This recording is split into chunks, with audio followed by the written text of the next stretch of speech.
L'arbre des causes, un point à connaître pour éviter de se planter. Ouais.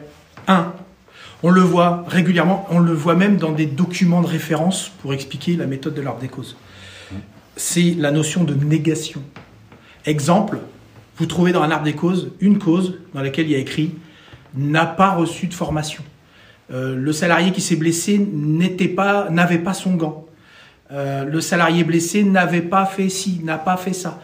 Et en fait, une cause qui est écrite en format négatif, avec une négation, c'est en fait une idée qu'on se fait de la solution.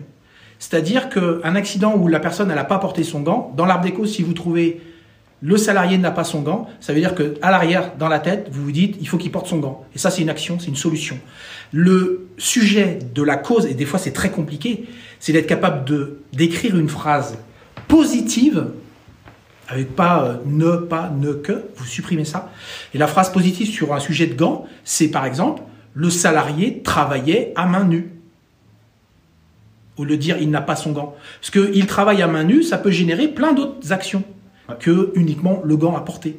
Il travaille à main nue. Et là, vous allez chercher les causes. Pourquoi il est à main nue? Enfin, il a fallu pourquoi? Enfin, il a fallu que machin. Vous faites l'arbre des causes, je ne vais pas vous l'expliquer là. Mais essayez de formaliser des causes, et je vous incite même à le faire pas qu'en essayant, formaliser des causes, format positif, pour ne pas mettre dans l'arbre des causes des solutions qui sont derrière votre tête en attente parce qu'elles viennent tout naturellement.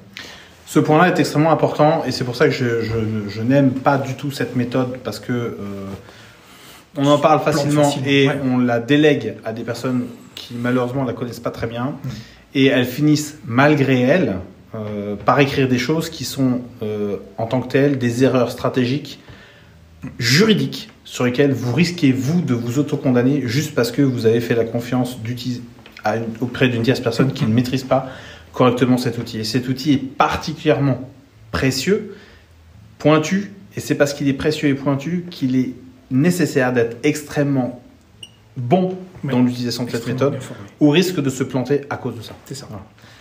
Allez, on vous dit à demain pour la suite. Salut.